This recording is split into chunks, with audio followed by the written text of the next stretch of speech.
Ben, you attribute the 2007 Super Bowl win to the culture of the organization. It wasn't because you were better athletes or you had a better playbook that day. Yeah. You were convicted that culture won you that Super Bowl. Yeah. Talk to me about that. Well, we did have Peyton Manning. So whenever you have Peyton Manning on the team, no. But in all reality, it was a really special team, Dan, because of the culture. From the minute I walked through the doors, there was a decided, designed culture that Coach Dungy created. It was very clear after that first team meeting that there was a significant structure of expectations built around a belief system. And so I think that's in part why so many of us as players had such trust and loyalty in our head coach is really because not only did he create this culture, but he lived this culture out in his own life, and we saw that every single day. And I remember him in that team meeting over and over again. It was this idea of family, right? And growing up here in Minnesota, I mean, family is a very important part of my life, and I really connected with that. Wow, if we can take 53 guys from 53 different parts of the country with 53 different backgrounds, 53 different, religious beliefs and political beliefs, and I mean, can you take this melting pot and actually build a family? And I bought into it, and everyone else bought into it. And 2007 rolls around, we're I think the smallest team weight-wise in the NFL. And we go all the way. And we find ourselves in Super Bowl 41, defeating the Chicago Bears 29-17. And yeah, talent was a part of that. Every team has talent. Game plan was a part of that. Every team has a game plan. So what was unique? Well, there was this very special culture designed around how to build unity and engagement, complete to the core. Where every single member of the team valued each other, believed in each other, had faith in each other, and that, I believe, was the element that made us the best. You had said to me several things that caught my attention. I'll mention one now and the others later. That when you came into the Colts, Dungy sat you down and said, there's a Colts way, which caught my attention because there are very few leaders in healthcare that will sit elite players, whether they be physicians or other elite professionals, down and say, by the way, when you come here, there's our way of doing that. Talk to us about that. Well, there was this message at the end of training camp where he pulled all the rookies together and he said to us, you have two choices. One is to follow the Colts way, buy in 100% to be an Indianapolis Colt, and if not, you won't be here. And it was an ultimatum. It was an opportunity for us to choose the Colts way, this structured system of how to create a winning culture, and obviously this is a dream come true for all of us to be there. So we chose that way, and I think over time it proved itself to be very powerful. So this is my word, certainly not yours. So I don't want to put it in your mouth, but based on our conversations, I've concluded that with the Colts, there was a tangibility of culture. It was real. You could touch it. It was practiced. It was defined. Yes. It was not ethereal. No, so not at all. Talk about that concept of practicing a culture. That's really good. When I retired, I kind of looked back on my time with Indianapolis, and I asked the same question. What was tangible about that culture? And I thought about all of these incredible leadership and cultural principles that really made the team successful. And out of that, I came up with these, these realizations around these 4 L's, these principles of what does it mean to be a champion listener? What does it mean to be a champion learner? What does it mean to be a champion language user? I mean, the communication, real deep communication, clarity of communication, making sure all your players are on the same page with communication. And then finally, this idea of love and value. How do you really value the people that you're working with? How do you value your teammates? How do you value your coaches, your leaders? And I began to see this pattern of how I believe Coach Dungy created a system around these 4 L's, around how do you practice these 4 L's. And that's just one part of the culture that was there, is that there was an expectation in each of those, in each of those pillars. And then there was a way that we practiced those on a daily basis, so that really they became indoctrinated. We knew that we were expected to be champion listeners, and here's how we were going to practice it. We knew that we had to be champion communicators, especially in the Peyton Manning offense, and here's how we were going to practice it on a daily basis. And he did it over and over and over again until that culture, that belief system just became a natural part of the organization. The other issue that crosswalks well over into healthcare, and a lot of this crosswalks well over into healthcare, is, again, you caught my attention when you said the average play in the NFL is 4.6 seconds. Right. And not only did you have to know what you were going to do in 4.6 seconds, you had to know what 10 other people were going to do in 4.6 seconds. And you had an accountability to every one of those people. Not just you. It wasn't you running an out. Right. It was your accountability to everybody else. I got to believe that's cultural. The word accountability alone is synonymous with NFL expectation. In fact, we called it the eye in the sky doesn't lie, right? And that was the reality that every single minute of every single day in the NFL was videotaped. And it was videotaped to hold us accountable as athletes, to always be giving our best, and also for the coaches to be able to see the decisions that we were making at every point throughout the day, so that they could constantly be helping us reach our potential. And when you have that level of accountability, and you embrace it because you understand that the reason why it's there is to make you the best that you can be, man, there's so much room for growth. And, so that's really why I think accountability plays such an important role in culture, especially in athletics. I've talked to CEOs of health systems and said, yeah, that culture stuff, I suppose I have to bring in somebody in and they'll do all that fluffy stuff for us, that soft stuff. From what I'm hearing from you, there's nothing soft about it. No. Culture had expectations, you had accountabilities, you had report cards, you had to deliver, and you knew what was expected of you, and there was nothing soft and fluffy about it. Well, culture equals performance, Dan. Culture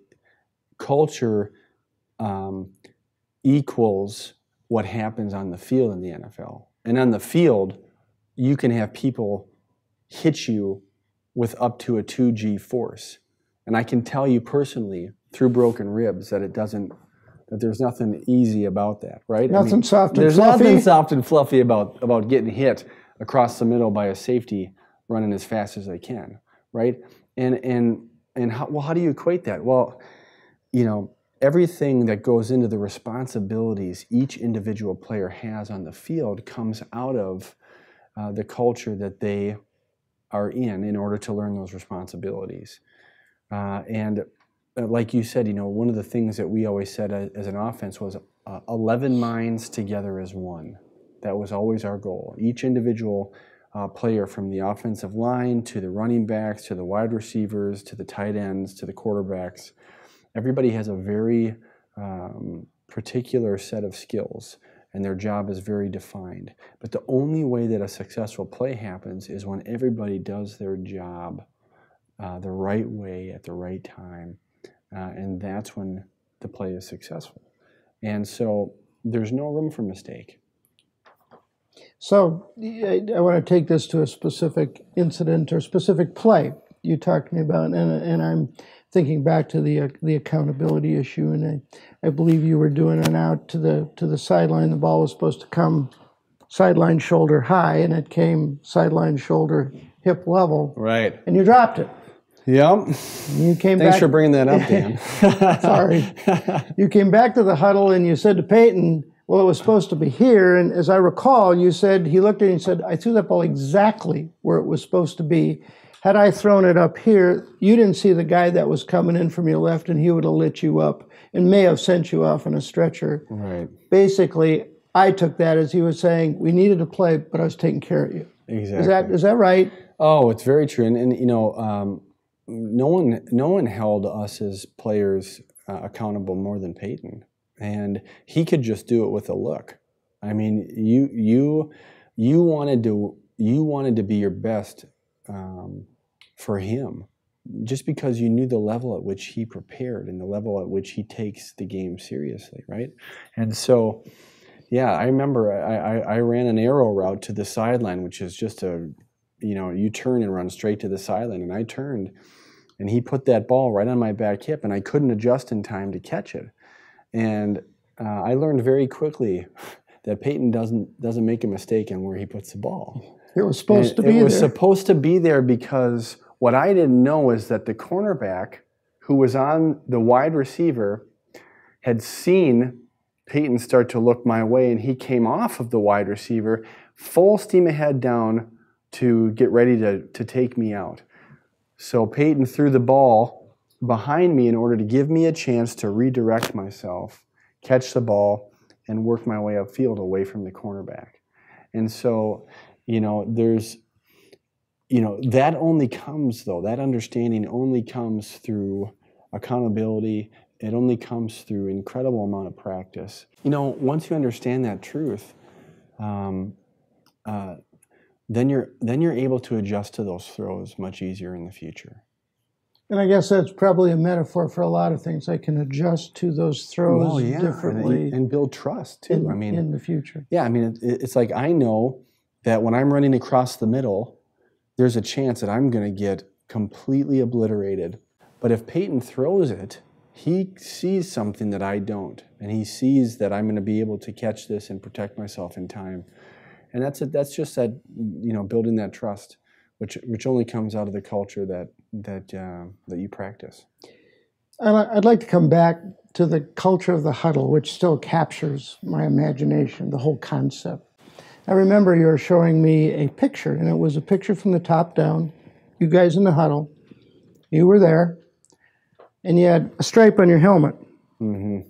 And you looked at me and said, what do you think that's for? I said, I don't know, matches the stripe in your pants. What do I know? Right. You said, no, there was a particular reason why that stripe was on the helmet, and it had to do with the culture of the huddle. Talk about that. Yeah, the culture of the huddle, as I stepped back from it, I was able to kind of ask myself, what was the system of communication in that huddle? And it was really the foundation of listening.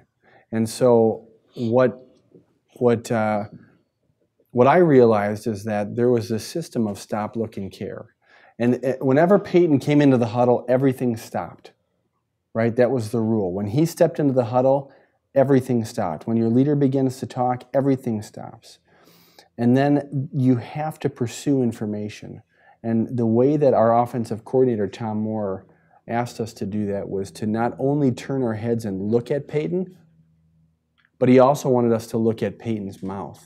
So there was a culture for the huddle, and you talked about the stripe, but who was watching the stripe? That's what I thought was fascinating. Who's looking at the stripe?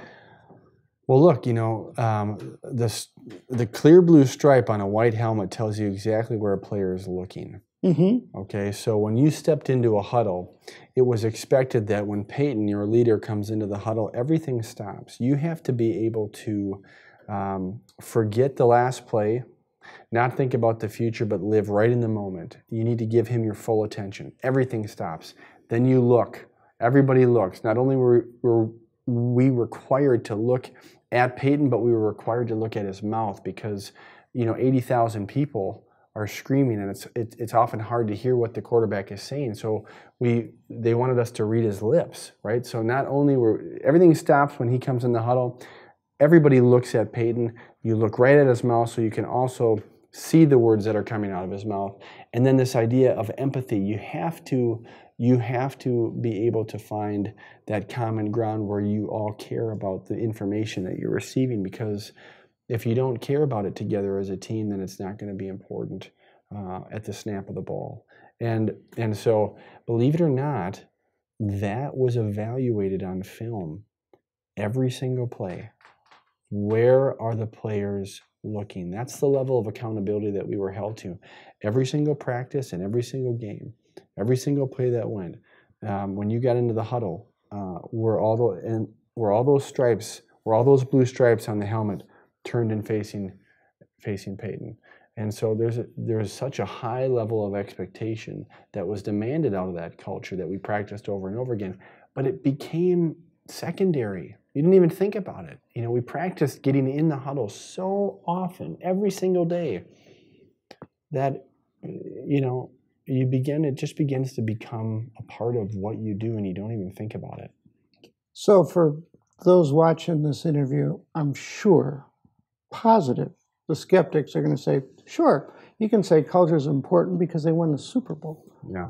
How important is culture when you're not winning? Well, it's really I would say that it's the factor that allows you to recover, and it allows you to persevere through those challenges. No team is perfect, and every team goes through those losses.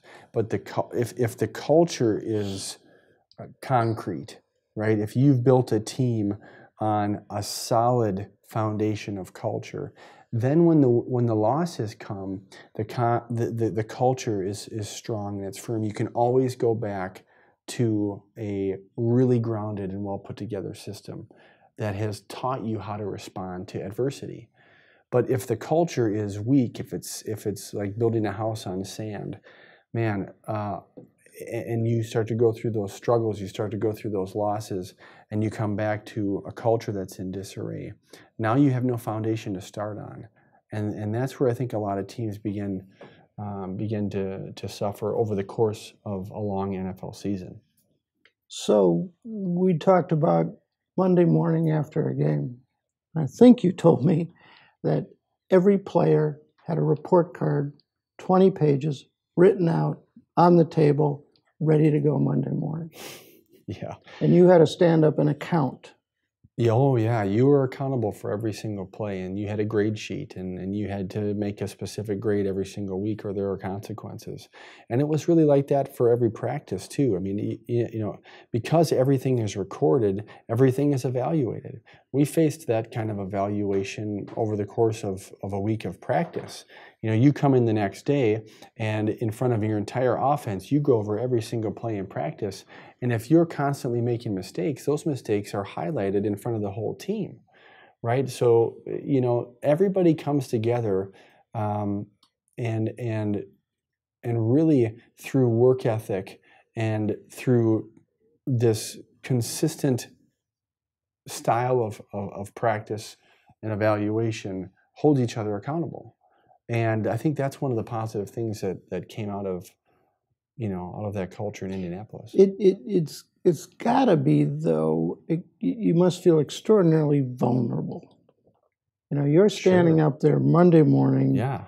Maybe we could have won if you caught the ball and made it 6 more inches. Right. And you got to stand up and believe that the culture is strong enough and the love among the team members is strong enough that you can stand up and talk about it. Well, and the reason why you can stand up and talk about it is because they have defined what that culture is. When your head coach is saying, look, we are going to create a culture of great questions. There's not a silly question. And we want no one to feel insecure about raising their hand and asking a question, ever. So we want all of you to ask questions after every period, so that we can make sure that we have complete clarity.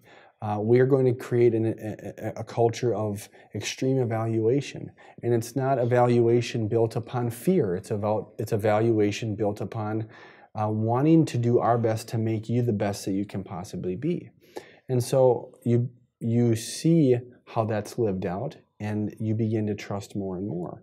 So is it fun? Is it ever fun to have your weaknesses highlighted? No, it's not. It's not fun. And part of that is because as an athlete, there's a competitive nature where you never want to fail. And I think all of that has some really healthy implications to it. And really, out of that, I think is why, that team was so special. It's because of people's ability to hold themselves accountable as much as they held their teammates accountable. I hear excuses for culture in healthcare organizations, and one of the excuses is, well, how can you have an enduring culture when people come and go? Does anybody come and go faster than in the NFL? What's the average tenure of a player in the NFL? Well, the NFL, first of all, it stands for not for long. Okay.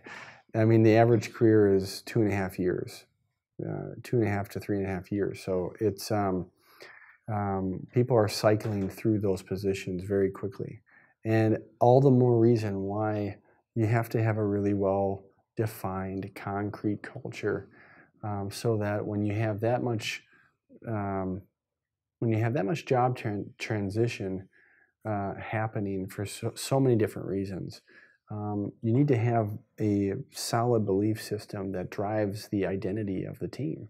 And really out of that, you're going to have and continue to have concrete, consistent success.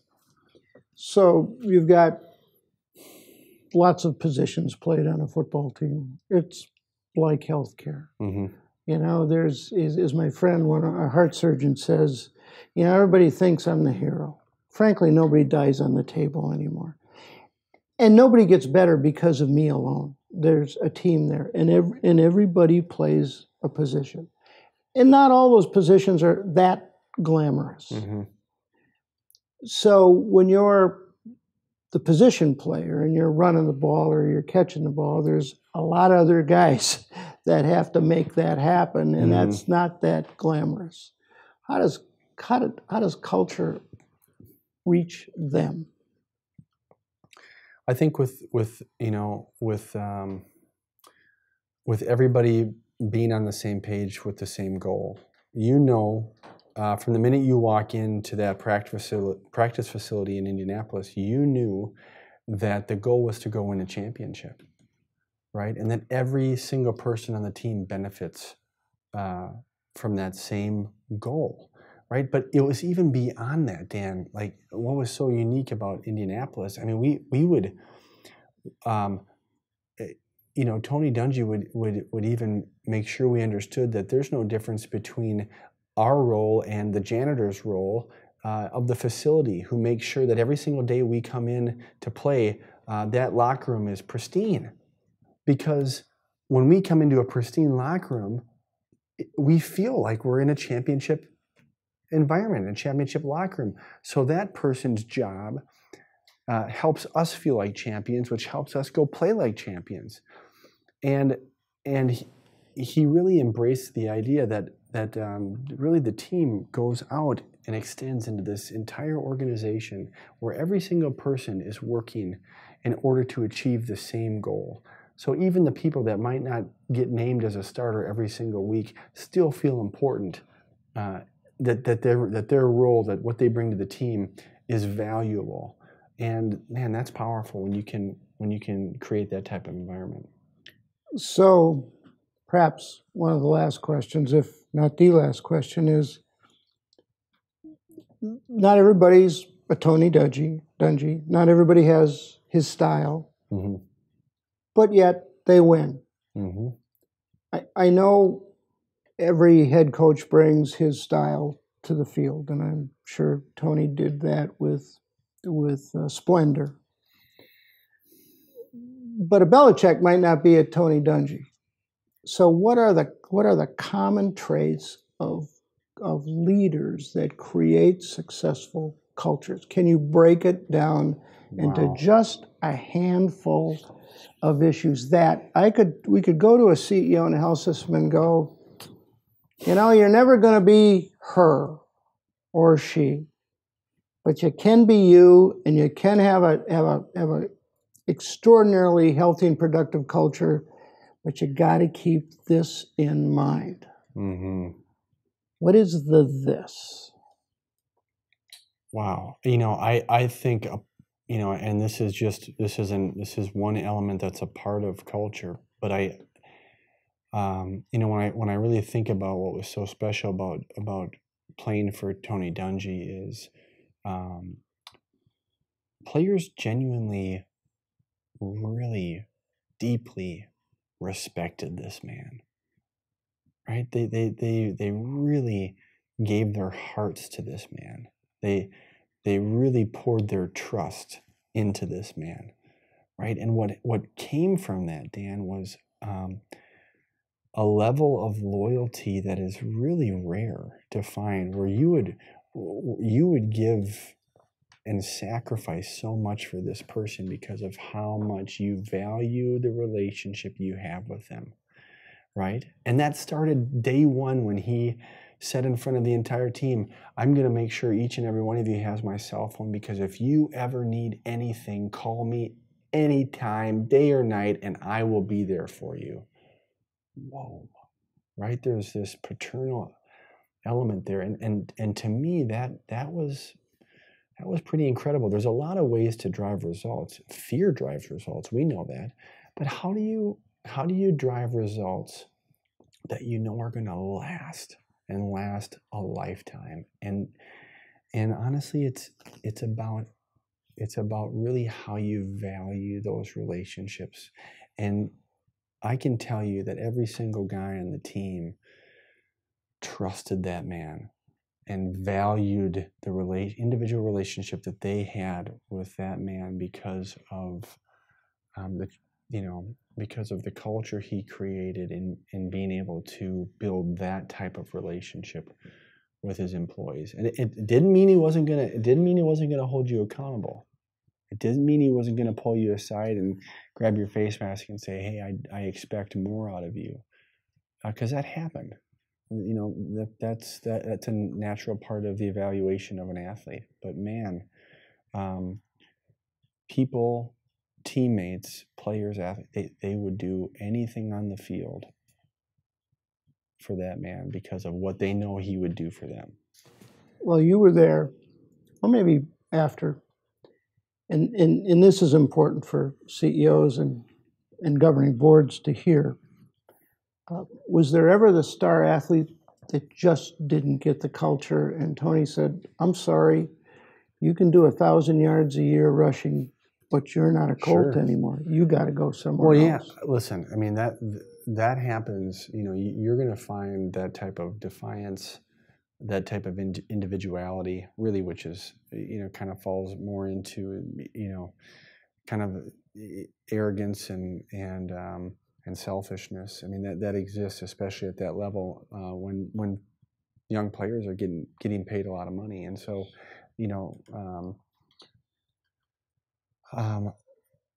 it really didn't happen while I was there. I was there in Indianapolis for 4 years, and I don't really remember there being any kind of situation like that with Tony. Well, maybe it's because how he selected people. And that's true. I mean, Coach Dungy and our Hall of Fame general manager, Bill Polian, they had a very unique system on how they drafted people.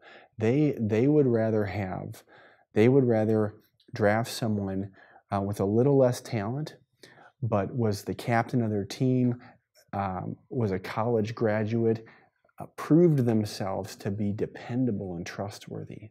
That's the kind of guys they wanted to have on a team, because those are the ones who make really the strongest culture.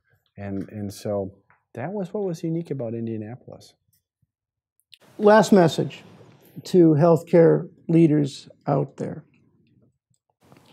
Is there one or two things from your experience and culture that you believe translates to an industry that's not made up of professional athletes, but it's made up of pretty elite professionals? Very similar. Look, I think what's so exciting about culture is the reality that you have the opportunity to choose it, and that you can design it. You can sit back as an organization and say, and ask the question, who are we? What type of identity what type of soul do we want to have? And then you can build the system around how to get there. And then you begin to put ways to practice the system over and over again and then all of a sudden it becomes like the air you breathe. This is when you walk into the doors of our healthcare organization, you know exactly who we are, exactly what we believe in, right? This is our way. And I believe that way is attainable for every health organization. And much like it affected the bottom line in professional sports, I believe it can improve the bottom line. So what you're telling us at the end of the day is culture just doesn't happen. It's really the leader's choice. Yes.